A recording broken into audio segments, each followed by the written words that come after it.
Hi, Marion. I'm really glad to see you.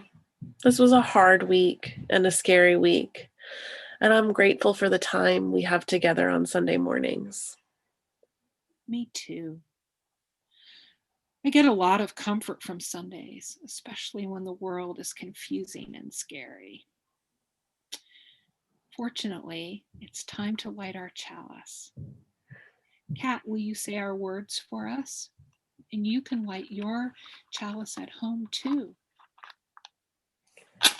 We light this chalice to celebrate Unitarian Universalism. This is the church of the open mind. This is the church of the loving heart. This is the church of the helping hands.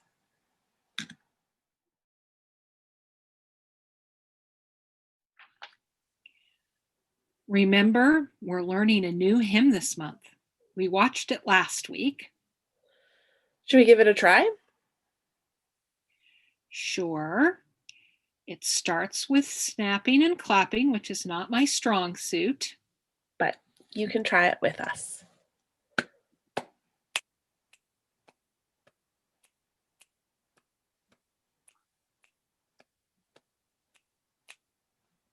Who can I be?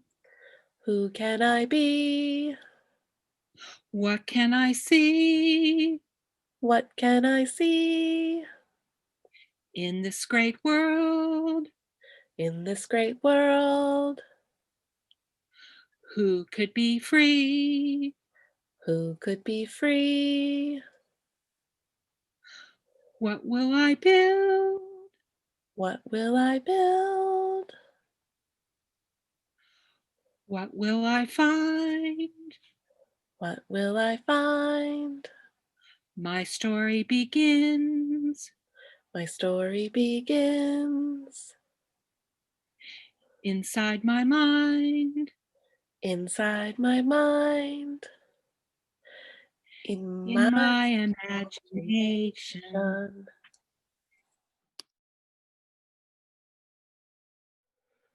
I wonder what's in the Wonder Box.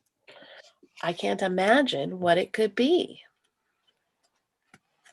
Well, imagination is our theme for this month, so let's find out.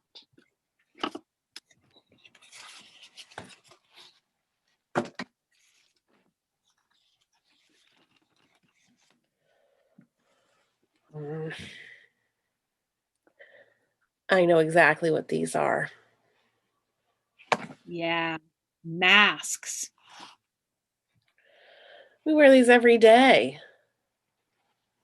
No need to imagine anything. I wonder how long we're going to have to wear them. If only we knew someone who could answer that question.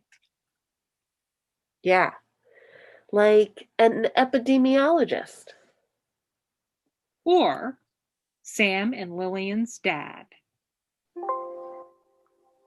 Hi, Marion and Kat. I'm an epidemiologist and Sam and Lillian's dad. What can I do for you? I heard that you have a question. Hi, Brian Pence. We're so glad you're here. We do have a question, or actually a few. First, what's an epidemiologist? Great question. An epidemiologist is a person who studies diseases and how they spread. We are scientists who help manage pandemics by learning about them and sharing that information with decision makers and leaders. That's really cool. We're learning about imagination and trying to imagine what the world might be like after COVID. Do you have any ideas? Is there anything that's giving you hope? Imagining life after COVID. Wow.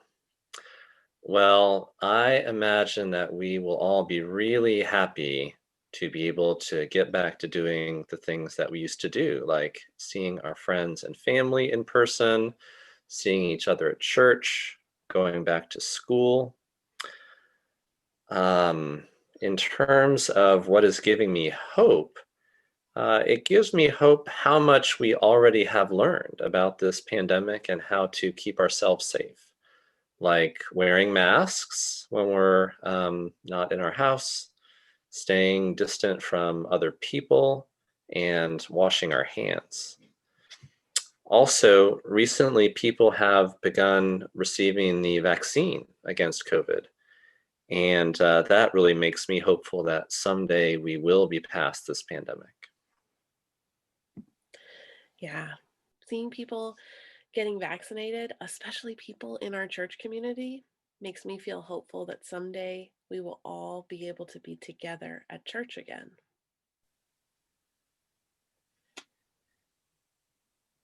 All those people looked like grown-ups. Can kids get the vaccine? Not yet, but they can still do their part by wearing their masks, washing their hands, and staying 6 feet apart from other people. Seeing kids do those things gives me a lot of hope. Me too. Me three. Brian, in your professional opinion, what should we do with all of these masks when we don't need them to cover our faces anymore? In my professional opinion, well, I'm going to have to answer that one wearing my dad hat. I imagine that these masks would make excellent stuffed animal hammocks. Or chalice koozies. Or even slingshots. The possibilities are endless. Thanks, Brian. This chat made me feel so much better. Me too. Me three.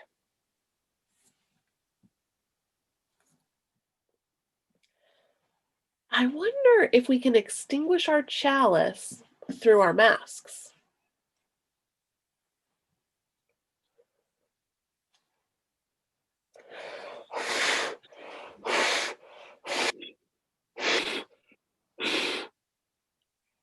Well, that didn't work, which means our masks are doing their jobs. That's true.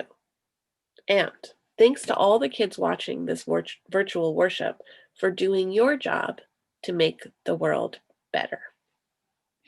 Keep imagining what that will be like as we extinguish this flame, but not the light of truth, the warmth of community, or the fire of commitment. These we carry in our hearts until we are together again. Whenever that may be.